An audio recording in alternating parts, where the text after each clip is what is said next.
다 같이 사도신경으로 신앙 고백 드리겠습니다. 전능하사 천지를 만드신 하나님 아버지를 내가 믿사오며 그 외아들 우리 주 예수 그리스도를 믿사오니 이는 성령으로 잉태하사 동정녀 마리아에게 나시고 본디오 빌라도에게 고난을 받으사 십자가에 못 박혀 죽으시고 장사한 지 사흘 만에 죽은 자 가운데서 다시 살아나시며 하늘에 오르사 전능하신 하나님 우편에 앉아 계시다가 저리로서 산자와 죽은 자를 심판하러 오시리라. 성령을 믿사오며 거룩한 공예와 성도가 서로 교통하는 것과 죄를 사하여 주시는 것과 몸이 다시 사는 것과 영원히 사는 것을 믿사옵나이다. 아멘. 다 같이 찬송가 91장 통일 찬송가 91장을 하나님께 찬양 드리겠습니다.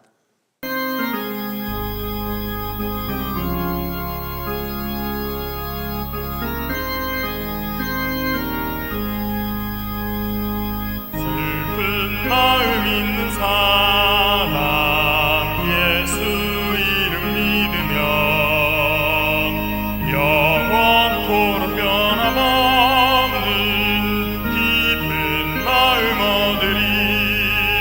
예수의 이름은 세상의 소망이요 예수의 천국의 기쁨일세. 거룩하신 주의 이름 너의 방패 삼으라. 환난 시험 당할 때에 주께 기도드려라. 예수의 이름은 세상의 소망이요 예수의 이름은 천국의 기쁨일세. 존귀하신 주의 이름 우리 기쁨 되도다. 주의 품에 안길 때에 기뻐 찬송 부르리. 예수의 세상의 소망이요 예수의 이름은 천국의 기쁨일세. 우리 갈 길 다간 후에 보좌 앞에 나아가 왕의 왕께 경배하며 멸류관을 드리리. 예수의 이름은 세상의 소망이요 예수의 이름은 천국의 기쁨일세.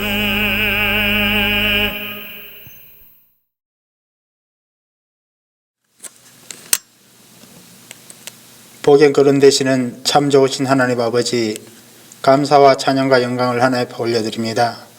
하나님께서 또한 2021년 한 해를 선물로 주셨사온데 벌써 한 달이란 세월이 지나가고 있습니다. 아버지 하나님, 금년 한 해는 동부수목교회 사랑의 공동체가 더욱더 하나님의 선한 일을 행할 수 있도록 아버지 길을 열어주시고 이를 위하여 기름 부어 세우신 담임 목사님 늘 신의 강건함을 다하여 주시옵소서. 영력과 지력과 체력을 다해 주셔서 5천 약물이 이끌어가는 데 부족함이 없게 하시고 하나님의 능력 가운데 세워 주시옵소서. 아버지 또한 교회 기관마다 성령 충만한 기관 삼아 주셔서 하나님의 선한 일을 행하고 남음이 있도록 주여 인도하여 주시옵소서. 기관들이 하나님 앞에 잘했다 칭찬받는 기관들 되게 하시고 하나님의 영광을 나타내며 세상 가운데 빛과 소금의 역할을 감당하는 귀한 기관들 삼아 주시옵소서. 또한 부교육점들 세우셨사오니 각 가정을 신방하시며 주의 복음을 증거하실 때 그 가정들이 하나님 말씀으로 변화되게 하시고 늘 주의 은혜 가운데 아버지 하나님이여 빛과 소금의 역할을 감당하며 살아가는 귀한 가정들 삼아 주시옵소서. 아버지 하나님 또한 교회 이전을 앞두고 있습니다. 아버지 하나님께서 함께하여 주심으로 아버지 또한 좋은 사람 만나게 하셔서 매매되게 하심을 감사합니다. 또한 귀한 곳으로 아버지께서 이전할 수 있도록 인도하여 주셨사오니 그 모든 것이 하나님께 아버지 감사하고 또한 우리 성도님들이 한마음 한뜻으로 움직일 수 있도록 주님 인도하여 주시옵소서. 오늘도 기름부어 오신 담임 목사님 하나님의 귀한 말씀을 선포하실 때 아버지 그 말씀이 살아생명을 말씀되게 하셔서 우리의 영과 혼과 심령 골수가 찔러쩍이지는 귀한 이 시간 되게 하여 주시기를 원합니다.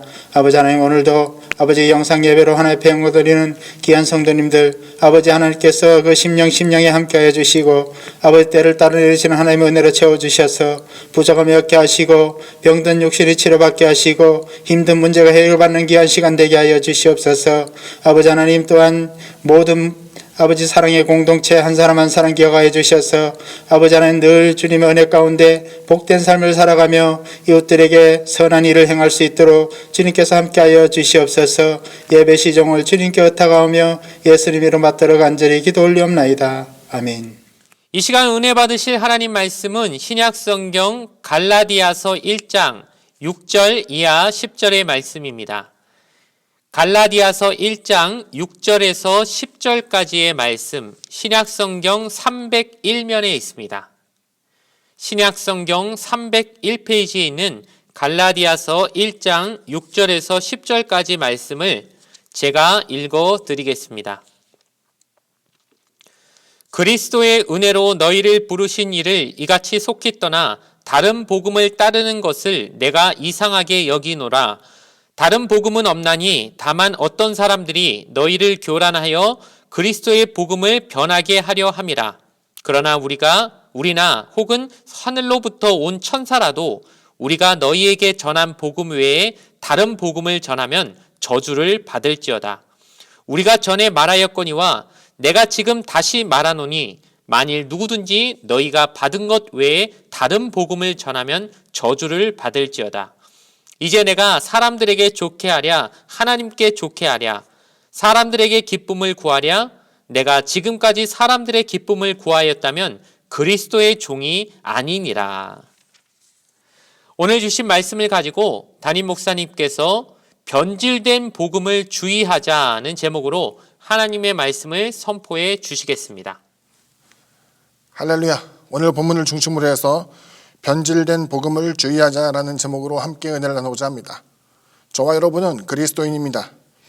그리스도 예수를 믿고 하나님을 아버지라 부르며 또 성령님을 의지하며 도움을 받고 또 섭리를 통해서 현재를 살아가고 있는 바로 저와 여러분이 그리스도인입니다.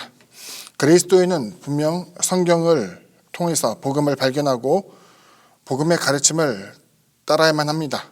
교회는 그렇기 때문에 예수 그리스도를 머리로 삼는 지체된 각 부분의 연합체인 것을 보여주고 있고 또 각 교회의 모습을 보게 되면 교단별로 강조점과 차이는 분명히 존재하겠지만 그 가운데는 통일성이 있다는 것, 그 통일성의 내용은 바로 구원에 대해서는 서로에게 이견이 없고 또 사랑의 실천을 해야 된다는 사명감에 있어서는 차이가 없어야 된다는 것을 보여주고 있습니다. 하지만 오늘날 한국 교회의 모습을 보게 되면서 이와 같은 내용은 점점 퇴색되게 되고 때로는 그 교회 간에 이건 교단과 교단 간의 문제가 아니라 그 교회 가운데에 어떤 교회는 자의적인 목회자의 설교의 내용을 들으면서 성경에 있는 내용을 의지하기보다는 목회자 사견에 대한 것을 더더욱 의지한 경우도 많이 보입니다. 그러다 보니까 여하튼 교단 간의 경계는 조금 다소 완화가 됐다 할지라도 교회 간에 보이게 되는 그 차이가 극명하게 드러나게 되고 심지어 복음과 상관없는 그 문제로 인하여서 교회 간에 서로 비방하며 또 대립되는 경우를 많이 보게 됩니다. 같은 교회의 모습을 보게 되면 심지어는 이단보다 더 위험한 자의적인 성경 해석으로 말미암아 교회가 오늘날 복음과는 상관없는 또 다른 복음 가운데 이제 사람들을 미혹하는 경우가 있고 또 미혹되는 성도들 가운데서도 많은 차이점을 스스로 분별하지 못하고 대립되어 싸우는 경우를 우리는 종종 보게 됩니다. 그와 같은 교회의 모습은 실질적으로는 복음과 상관없는 단체라고 여길 수가 있겠죠. 그래서 그와 같은 교회의 모습을 보게 되면 오늘날에 있어서 많은 사람들로부터 비판을 받게 되는 것을 보게 됩니다. 이 같은 현실을 생각해 보면 저한테는 큰 비애, 슬픔의 마음을 갖게 합니다. 오늘 본문에 나타나게 되는 사도 바울 선생이 간절하게 외쳤던 내용을 우리가 상고해 보면서 바울의 가르침을 생각하며 오늘의 현실을 한번 비추어 보아서 우리 역시도 그와 같은 잘못된 복음의 길에 들어선 것은 아닌가 생각해 보고 바른 복음과 신앙의 기준을 갖고 모든 거짓을 물리치며 주님을 따르게 되는 저와 여러분 되기를 주님의 이름으로 축원드립니다. 첫 번째로 전하고자 하는 것은 다른 복음, 곧 그리스도와 상관없는 가르침에 대해서 이야기해 볼까 합니다. 바울은 본문에서 다른 복음에 대한 것을 언급하죠. 오늘 본문입니다. 그리스도의 은혜로 너희를 부르신 이를 이같이 속히 떠나 다른 복음을 따르는 것을 내가 이상하게 여기노라. 다른 복음은 없나니 다만 어떤 사람들이 너희를 교란하여 그리스도의 복음을 변하게 하려 함이라 라고 말씀하고 있습니다. 본디 복음이라고 하면 그리스도의 가르침 혹은 그리스도의 구원 행위, 즉 공생애적인 삶 자체를 이제 의미하게 됩니다. 이것을 지칭하게 되는 것이죠. 그러면 주님의 복음은 무엇과 구분되었는가? 이제 사도 바울이 성경에서 곧잘 대립되는 구두로 사용했던 것은 바로 모세의 가르침이었습니다. 모세의 가르침과 주님의 가르침은 이제 구별된다, 대립된다라는 표현보다도 이것에 대한 차이점을 분명하게 보여주고 있는 것이죠. 모세의 가르침과 그리스도의 가르침을 생각해 보면은 여기에는 하나의 공통점이 있습니다. 모세의 가르침은 누구로부터 나왔는가 생각해 보면 당연히 성부 하나님으로부터 나오게 되었고 그 하나님의 가르침, 그 계명에 따라서 율법에 대한 내용을 정리하게 되고 그 율법의 적용을 위하여서 사람들이 하나의 전통을 세우게 되며 그 당시 유대교에 갖고 있던 계명과 율법 그리고 전통이라고 한다면은 당연히 하나님께서 주신 것으로 그들은 인지하고 있었습니다. 또한 마찬가지로 주님의 가르침은 바로 하나님의 직접적인 음성입니다. 주님의 가르침 역시 하나님께로부터 온 것임을 우리는 잘 알고 있고 그렇기 때문에 율법이라든가 그 그리스도 예수의 가르침이라는 것은 차이는 있을지언정 서로 대립되지 않는 것을 보여주고 있죠. 주님께서도 복음서를 통해서 우리에게 말씀하여 주었죠. 내가 율법이나 선지자를 폐하러 온 줄로 생각하지 말라. 폐하러 온 것이 아니요 완전하게 하려 함이라. 진실로 너에게 이르노니 천지가 없어지기 전에는 율법의 1.1획도 결코 없어지지 아니하고 다 이루리라 라고 산상순을 통해서 말씀하고 있었습니다. 그럼에도 불구하고 주님의 복음, 주님의 가르침은 이와 같은 모세의 가르침과 극명하게 차이가 납니다. 그 차이점은 무엇이냐? 바로 구원을 이룰 수 있는 힘과 능력에 대한 것을 보여주고 있죠. 우리 역시 구원을 이루게 된 것은 율법을 지켰기 때문에 우리가 구원에 이르는 것이 아니라 어느 누구든 율법에서부터 자유로운 사람은 없을 것입니다. 아유 목사님 그런 얘기하지 마십시오. 저는 굉장히 선한 사람입니다. 사람들이 이야기하기를 저보고는 법 없이도 살 사람이라고 이야기해요. 물론 그와 같이 다른 사람보다 훨씬 더 법을 준수하고 바른 양심을 따르며 정말 선한 사람이라고 일컬어질 수 있을지는 몰라도 그 죄라는 것은 드러나는 죄만이 전부가 아니에요. 우리 마음속의 생각의 죄, 때로는 죄에 대한 유혹을 받게 되는 우리 육신의 연약한 모든 것까지도 이 모든 사람이 갖고 있는 탐심과 음욕 그리고 더 나아가서 다른 사람보다 우월하기도 하는 그 같은 명예욕에 이르기까지 이 같은 모든 것이 바로 죄로 인한 것임을 우리에게 보여주고 있는 것이죠. 그렇기 때문에 율법을 지킴으로써 구원에 이를 수 있는 사람은 아무도 없고 우리가 신앙을 통해서 고백하게 된 것은 주님의 십자가 사건, 즉 주님께서 십자가에 달려 고난을 당하시고 또 핍박을 받으시고 또 그 가운데 모욕을 당하시며 달려 죽은 지 사흘 만에 부활하심을 통해서 저와 여러분이 갖고 있는 모든 죄에 대한 것을 탕감하시고 또 우리를 하나님의 구원의 은혜를 입게 했다라는 거예요. 구원의 은혜를 입었다 할 때 은혜라는 것은 바로 선물을 이야기하고 그 선물이 내가 어떠한 공로가 있었기 때문에 주어진 것이 아니라 바로 그리스도에서의 죽으심을 통해서 하나님께서 믿는 모든 사람들에게 차별 없이 주시는 하나님의 놀라운 은총이라는 것을 우리에게 보여주고 있었죠. 복음이 전파된 이유 분명한 것은 구원은 오직 주님을 통해서 오게 됩니다. 이렇듯 놀라운 구원의 은혜를 우리가 복음으로써 알게 되었고 복음을 통해서 이것을 믿게 되었고 복음을 통해서 우리가 깨닫게 되었습니다. 그런데 여기 사도 바울 선생님이 이야기하는 것은 다른 복음이 생겨났다라고 이야기한 것이죠. 여기 이제 주석의 도움을 잠깐 빌리자면 사도 바울이 이야기하는 다른 복음은 바로 유대교가 갖고 있던 전통이었습니다. 복음이 전파된 이유 오직 구원은 예수 그리스도를 통해서 온다는 것을 알고 있었지만 유대인의 전통에서 완전히 벗어나지 못하는 나약한 모습을 보여주고 있었습니다. 이것은 그들이 갖고 있는 믿음에 대한 불확실성에서 기인한 것이었겠죠. 예수를 믿지만 율법에 대한 내용도 지켜야만 한다고 생각이 되었고, 여기서 주님께서 말씀하신 것처럼 율법의 1.1핵이라도 다 지켜야 된다는 그 율법에 대한 의미, 그리고 율법이라는 의미를 좀 더 포괄적으로 사용하는 경우가 있는데, 하나님이 주신 계명과 율법 이외에 유대인의 전통까지 율법이라는 범주에 넣게 되는 것을 보여주고 있는데, 여기에 표현되게 되는 율법은 바로 하나님의 말씀 자체만을 이야기하는 것이 아니라 거기에 덧붙여지는 사람의 전통과 습관, 그리고 전통적으로 내려오게 되었던 그 같은 질서에 대한 것을 이야기하게 됩니다. 예수를 믿지만 그 율법, 유대인들이 항상 눈에 심지를 켜고 바라보고 있기 때문에 제사에 대한 부분도 소홀히 할 수 없었고, 제사에 대한 부분을 소홀히 할 수 없으니까 이제는 그리스도 예수의 가르침만 따르는 것이 아니라 성전에 올라가서 이것 해야 된다 저거 해야 된다라는 그 문화에 대해서 완전히 벗어날 수가 없었죠. 하지만 동물들을 보게 되면 탈피 동물들이 있지 않습니까? 곤충 가운데 혹은 이제 파충류들이 그러한데, 그 가운데 일부는 스스로 껍질을 찢고 나와야만 더 큰 성체가 되고, 이제 그 어떤 탈피가 완전히 이루어지지 않게 되면 그 가운데 죽게 되거나 심지어 병들게 되는 경우를 보여주고 있는 것이죠. 마치 유대교라는 것을 통하여서 이스라엘 사람들은 당연히 하나님의 은총을 본인들이 입었다라고 생각했지만, 이제는 그리스도 예수를 통해서 완전한 구원, 완전한 복음에 대한 은총이 우리에게 주어지게 되었을 때 그들이 마치 탈피하지 못하는 그 같은 동물이나 곤충과 같이 그 가운데서 그리스도의 복음을 온전한 것으로 받아들이지 못하고 있었던 것을 보여주고 있는 것이었죠. 그들은 구원이 예수 그리스도로 말미암아 온전하게 이루어지게 된다는 것을 받아들이지 못할 때에 극심한 혼란 가운데 빠지게 되었고, 사도 바울이 개탄하게 되었던 것은 바로 그들이 구원에서부터 멀어지게 되었던 것을 보여주고 있죠. 여기서 우리는 하나의 질문을 할 수 있죠. 왜 그들이 그러면 주님을 만났음에도 불구하고 그 같은 전통에서 벗어나지 못했는가? 왜 유대인의 관습에서 벗어날 수 없었는가를 생각해 보게 되죠. 먼저 유대인들은 자신들이 갖고 있던 전통을 굉장히 자랑스러워했어요. 왜? 자신의 조상의 먼 뿌리를 살펴보게 되면 이제 아브라함까지 올라가게 되고, 하나님께서 아브라함을 택하시사 특정한 민족을 이루게 하시고 그 가운데 하나님의 특별한 은혜를 입게 했다라고 생각했어요. 근데 혈통적 이스라엘 사람만 있는 게 아니죠.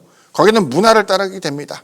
그래서 그 같은 문화를 따르는 것 자체를 그들은 굉장히 자랑스럽게 했고, 그래서 할례라는 전통도, 또 안식일을 지키는 전통도, 더 나아가서 그 가운데 하나님께서 정하신 여러 가지 이스라엘에게만 요구하셨던 그 같은 전통에 대한 것을 지켜야 된다고 생각했죠.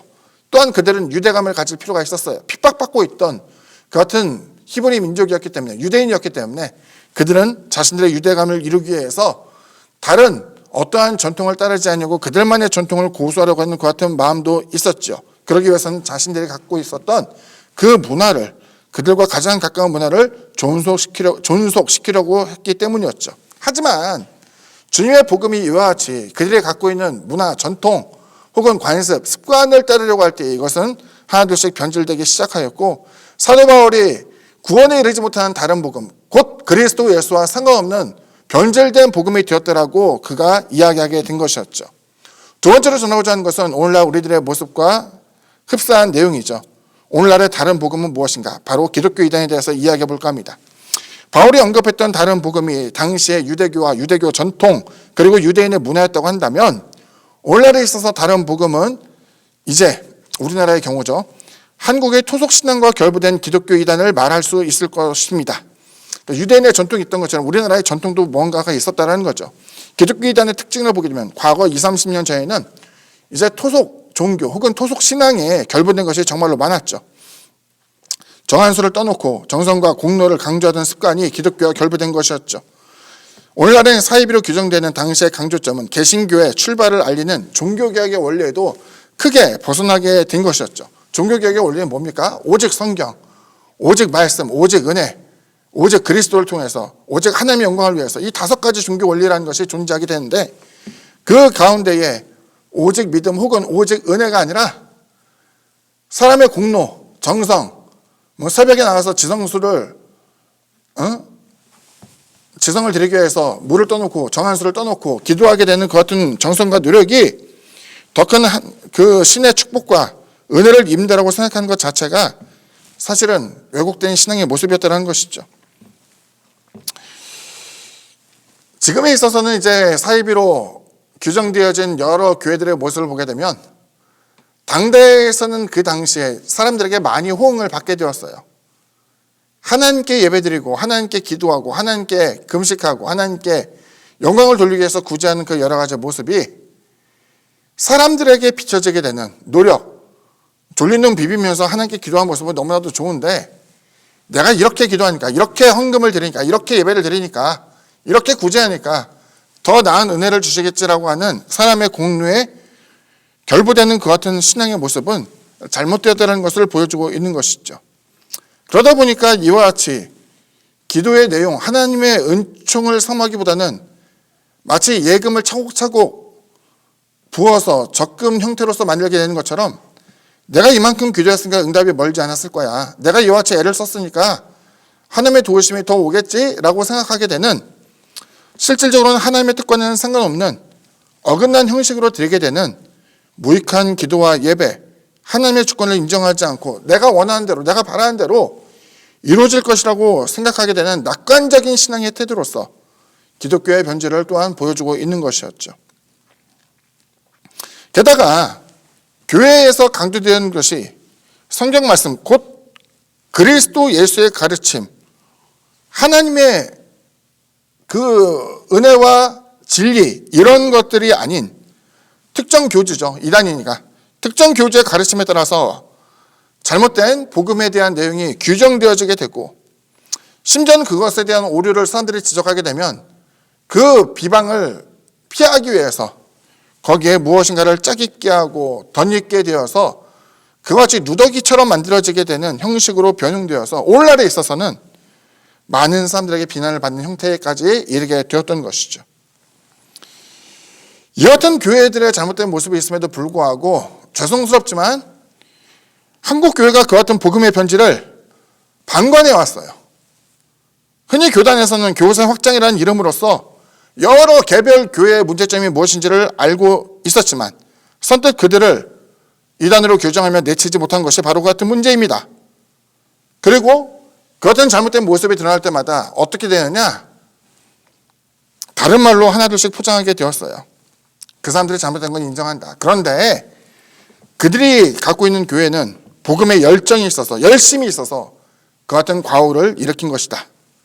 분명 복음의 가르침과는 사뭇 다른 것임에도 불구하고 애써 그것을 묵인해왔고, 어찌 보면 잘못된 그와 같은 행태와 언행에 대한 모습을 보면서도 이것을 그냥 목회의 한 기술과 방편으로 이해하며 또 다른 사람에게 이것을 이해해 줄 것을 주문하게 되는 분위기 속에서 독버섯처럼 한국 교회의 그릇된 모습의 공동체들이 하나둘씩 생겨나게 된 거예요. 이단 교회의 모습과 사실 별반 다르지 않았죠. 문제가 많은 교회가 생겨나게 되었고, 어느덧 이들 교회가 기성교회가 되고 또 큰 교세를 자랑하게 되면서 교단 내에, 기독교 공동체 내에 중직을 차지하게 되면서 이제는 정말 돌이키기 어려울 정도로 사회로부터 불신을 받게 되는 교회 연합체로서 여겨지게 된 것을 안타깝게 생각합니다. 내용을 보게 되면 이것은 사도 바울이 그 당시 언급했던 다른 복음과 별반 다르지 않아요.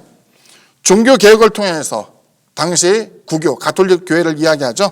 가톨릭 교회의 부패를 비난하고 개신교가 시작되었지만 오늘날에 있어서 개신교는 너무 방만한 분위기, 다시 말해서 성경의 진리를 떠났음에도 불구하고 자의적인 말을 하면서 신의 음성이 아닌 자신의 바램을 이야기하며 책임지지 못할, 성취되지도 않을 예언들을 말하게 되며 결과적으로는 돈과 명예 그리고 권력을 쫓게 되는 교회가 되었고, 권력에 대해서 때로는 정치적인, 경제적인 부분에 있어서 우호적인 태도를 취하면서 복음의 진리를 따라가기보다는 권력자의 입맛에 맞는 내용으로서 부패에 더욱더 편승하게 되는 그 같은 일들을 많이 나타나게 되었던 것이죠.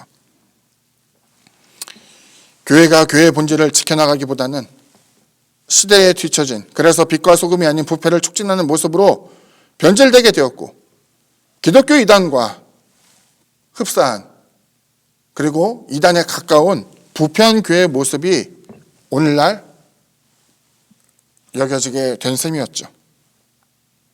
세 번째로 전하고자 하는 것은 이것을 극복해 나가기 위한 방법이죠. 복음, 믿고 확신함으로 분별하자라는 내용입니다. 그럼 어떤 교회가 참이고 어떤 교회가 부패했으며 어떤 가르침이 잘못된 것이고 어떤 것이 사람의 말인가라는 것에 대해서 우리가 깊이 고민해 봐야 돼요. 바른 믿음을 가진 사람은 분별력이 분명히 있어야 됩니다. 여기에는 아마 많은 논란의 여지가 있습니다.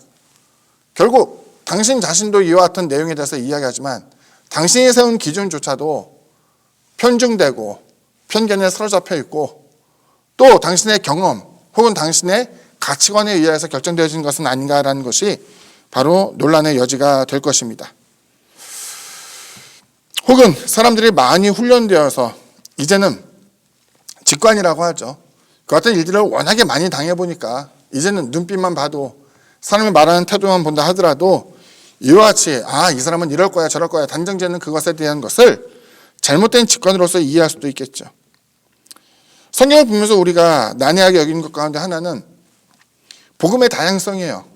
그러다 보니까 어떤 사람은 이야기하는 것은 성경 말씀 보면은 하나님께서 게으른 자에 대한 표현으로서 잠을 많이 자는 사람에서 비판을 하는 경우도 있고 또 하나님께서 사랑하는 자에게 잠을 주신다는 표현을 통해서 이게 도대체 어떤 의미인지 모르겠습니다. 까마귀라고 하면 노아의 방주 사건에서 보게 되면 비둘기는 좋은 새로 까마귀는 그렇지 못한 부정한 새로서만 인식이 되는데 또 엘리야가 줄이게 되었을 때 하나님께서 까마귀를 보내어서 떡을 먹게 하신 그와 같은 사건을 통해서 까마귀를 어떻게 좋은 새로 봐야 될지 나쁜, 불길한 혹은 성경에서 말씀하고 있는 부정한 새로 봐야 될지에 대해서 이야기를 하곤 합니다. 저는 이와 같이 코에 걸면 코걸이, 귀에 걸면 귀걸이와 같은 부분도 성경의 표면적인 내용에는 그런 것으로 인식될 수 있다고 생각이 돼요. 하지만 우리가 읽게 된 것은 성경의 그 같은 표면적인 내용이 아니라 그 가운데 숨겨져 있다는 것이 정말로 정독을 해야만 무엇인가를 깊게 생각하면 얻어지는 것이 아니라 표면적인 내용이 아니라 하나님께서 갖고 있는 원래의 본성, 사랑에 대해서, 공의에 대해서 이렇게 언급이 되어지는 것처럼 같은 본성적인 하나님의 뜻을 우리가 염두에 두고 보게 된다면 그 같은 성경 말씀을 보면서 이건 코걸이네, 귀걸이네 하는 것처럼 보는 사람의 시야에 따라서 다르게 나타나서는 안 된다는 것을 이야기하게 됩니다.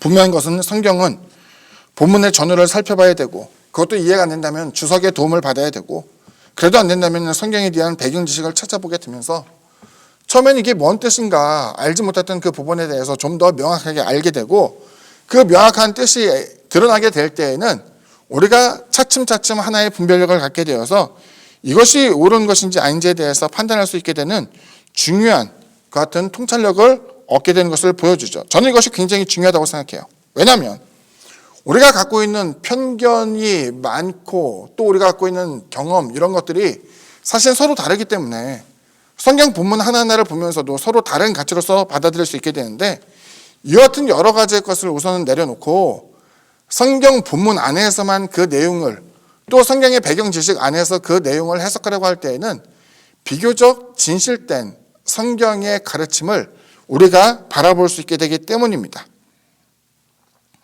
실제적으로 우리는 많은 유혹을 갖고 있어요. 많은 유혹에 직면하게 됩니다. 성공, 출세, 경험, 자신이 속한 공동체의 성향, 또 자신이 지지하는 정치적, 사회적인 위치는 우리 스스로가 충분히 편견에 빠지도록 만들게 됩니다. 하지만 그 속에서 우리가 주의 깊게 살펴봐야 될 것은 그와 같은 차이는 있다 할지라도 그 편견에 빠지지 않도록 스스로 노력해야 된다는 것을 보여주고 있죠. 신앙이라는 것은 뭉뚱그려서 흔히 말하는 중어국어식으로서 하는 것이 아니죠. 성경에는 분명한 잣대라는 게 있어요. 기준이라는 것이 있다는 것이죠. 그게 뭡니까? 바로 성경의 가르침이 기준입니다. 훌륭한 목회자의 잣대는 그가 갖고 있는 지적 수준, 경험했던 내용, 사회에서 얼마나 성공했는가, 자부심을 갖고 있고 얼마나 박시간가를 따지는 것이 아니라 성경의 가르침에 따라서 그 기준이 일치되어야 될 때에는 좋은 훌륭한 목회자로서 인정받을 수 있겠지만, 그렇지 않고 자신의 경험을 내세워서 사람들에게 강요하되 의구심을 품지 말고 무조건적인 순종을 요구하는 것은 잘못된 목회자의 표상이라고 이야기할 수 있습니다. 많은 신앙인들이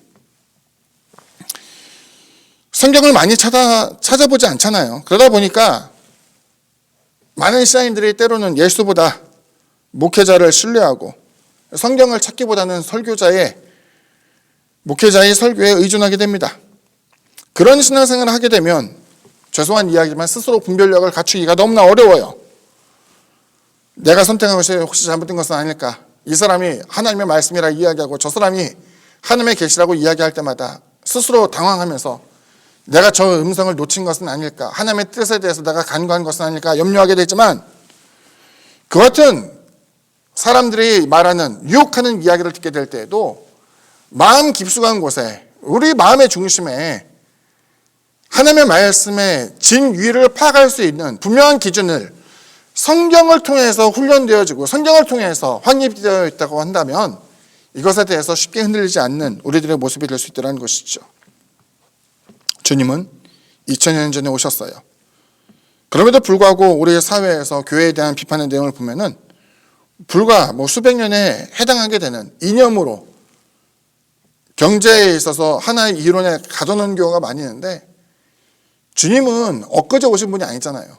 민주주의를 지지하고 공산주의를 비방하고 혹은 민주주의를 부정하고 공산주의를 지지하고 이런 것이 아니라 주님의 가르침과 주님의 기록은 훨씬 그보다 앞서게 되고, 이것을 사람이 자기가 생각하는 그릇에 물을 담아 마치 물의 모양이 이런 것이다 라고 이야기한 것처럼 자신의 이론 가운데 예수님을 가둬두려고, 성경의 가르침을 가둬두려고 애를 쓴 거예요. 분명한 것은 복음은 가난한 자를 위한 복음이 아니에요. 그렇다고 해서 부자들을 위한 복음도 아니에요. 비천한 자를 위한 복음도 아니에요. 물론 권력자를 위한 복음도 아니죠. 복음 자체가 중요해요. 이것을 항상 어떠한 곳에 조명을 하며 이래야 된다 저래야 된다 이야기하며 강조를 할 수는 있겠지만, 이런 것이 오히려 하나님의 올바른 복음의 가치를 훼손시킨 것이라고 한다면 나의 주관을 내세우기보다는 모든 이들을 위한 복음, 모든 이들을 품기 위한 하나님의 역사라는 것을 우리가 인정해야 된다는 것이죠. 복음을 이념과 이론의 그릇으로 담을 수 없습니다. 언제나 복음은 그 자체야만 합니다. 하나님의 말씀을 가감해서는 안 되죠. 이것은 신명기, 잠언, 계시록을 통해서도 분명히 언급을 하고 있습니다. 우리는 분별력을 가져야 돼요. 다져진 성경의 지식을 통해서 확고한 자기 신념이라는 게 있어야 돼요.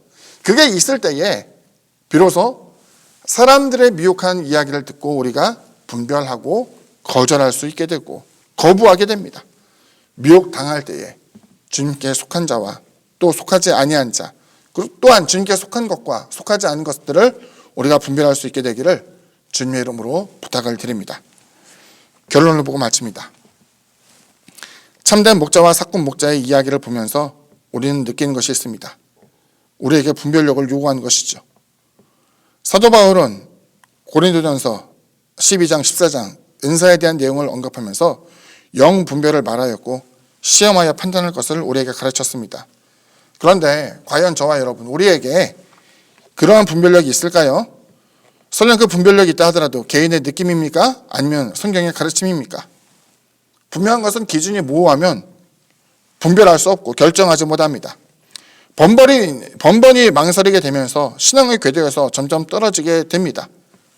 오직 주님만이 양의 문이 되시사 들어가고 나가면 우리가 살찐 꼴을 얻게 되고, 우리가 따르는 것은 주님의 가르침 곧 계명이 된다는 것을 기억해야 합니다. 부디 성경을 가까이 하며 신앙의 가르침을 이해하고 십자가의 은혜를 충만히 누림으로써 세상의 유혹을 분별하고 거절하여 악에 치우치지 않는 저와 여러분 되기를 주님의 이름으로 축원드립니다. 기도합니다.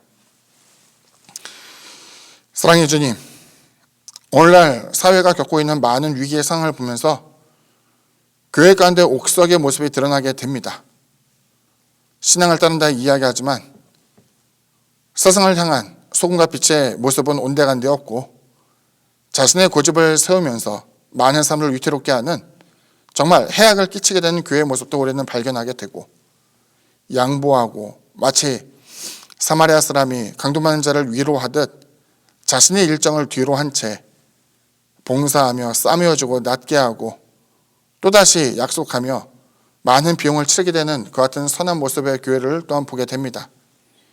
우리의 교회의 모습이 전자의 모습이 되지 않도록 도와주시고 우리의 성도의 모습이 선한 사마리아인의 모습을 닮아갈 수 있도록 은혜를 베풀어 주옵소서. 그리하여 우리가 다른 복음이 아닌 오직 그리스도 예수의 복음을 따르며 사특한 하나님의 말씀을 의지하는 것이 아니라 개인의 경험, 개인이 느꼈던 그 같은 정치적인 이념에 따라서 사회를 부정하며 주님께서 행하셨던 것처럼 세상 가운데 썩어지는 미랄이 되지 아니하고 자신만의 유익을 위해서 세상을 소비하는 같은 완악한 교회의 모습이 되지 않도록 주님 도와주옵소서. 벌써 10년이 되었고 한 달이 지나게 되었습니다. 내일부터 또 다른 한 달이 시작되게 되는데 그 사이사이마다 정말로 그 연단이 되어지지만 그가 내 정금 같은 신앙이 되어서 하나님과 동행하며 하나님을 기쁘시게 하는 우리들의 모습 또한 교회의 모습 될 수 있도록 은총 베풀어 주옵소서. 예수님의 이름으로 기도드립니다. 아멘. 교회 소식을 말씀드리겠습니다. 코로나19로 인한 국내외 혼란이 속히 잠잠해지도록 함께 기도해 주시기 바랍니다. 예배 관련된 공지사항입니다. 교회 이전으로 인해 현재 예배당에서 드리게 될 마지막 예배는 다음 주일 오전 9시와 오전 11시 두 번 있습니다. 가족 예배로 드리며 예배 후 기념 촬영이 있을 예정입니다. 2월 1일부터 6일까지 일주일간 오전 9시에서 오후 6시까지 교회 방문 기간을 이용하여 현재 예배당에서의 마지막 추억을 남기시기 바랍니다.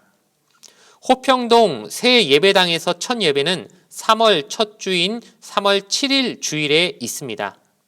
그러나 이 모든 행사는 코로나의 상황과 방역 지침에 따라 변동 및 취소될 수 있습니다.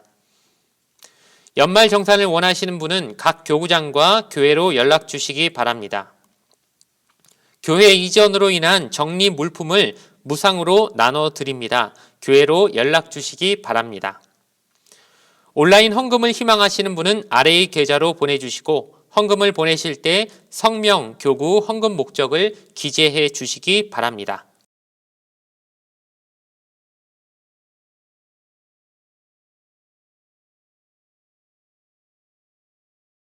기도문으로써 예배를 마치겠습니다. 하늘에 계신 우리 아버지여, 이름이 거룩히 여김을 받으시오며 나라가 임하시오며 뜻이 하늘에서 이루어진 것 같이 땅에서도 이루어지이다.